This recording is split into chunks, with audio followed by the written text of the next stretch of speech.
and make sure we do not start an unwanted, never-ending war. Senator Bennett, quickly. Our European allies in every Latin American country that's willing to have a conversation about how to deal with the refugee crisis. And Congressman Swalwell. My first act in foreign policy, we're breaking up with Russia and making up with NATO. Thank you all. Thank you all. We have one That's a good plan. last question for Vice President Biden tonight. You have made your decades of experience in foreign policy a pillar of your campaign. But when the time came to say yes or no on one of the most consequential foreign policy decisions of the last century, you voted for the Iraq war. You have since said you regret that vote. But why should voters trust your judgment when it comes to making a decision about taking the country to war the next time? Because once Bush abused that power, what happened was we got elected after that. I made sure the president turned to me and said, Joe, get our combat troops out of Iraq. I was responsible for getting 150,000 combat troops out of Iraq, and my son was one of them. I also think we should not have combat troops in Afghanistan. It's long overdue. It should end.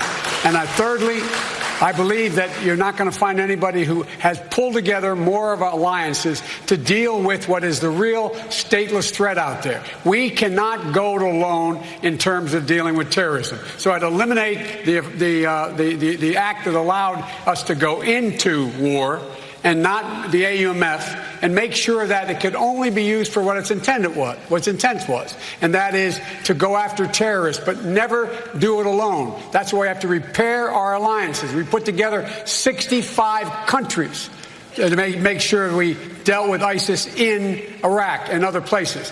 That's what I would do. That's what I have done, and I know how to do it.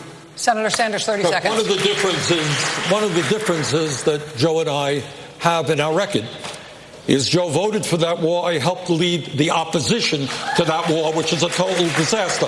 Second of all, I helped lead the effort for the first time to utilize the War Powers Act to get the United States out of the Saudi-led intervention in Yemen, which is the most horrific humanitarian disaster on earth. And thirdly, let me be very clear, I will do everything I can to prevent a war with Iran, which would be far worse than disastrous war with Senator Iraq. Sanders, thank you. All right, guys. Informed consent of the American people. Good news is you get more time to talk, but I have to sneak in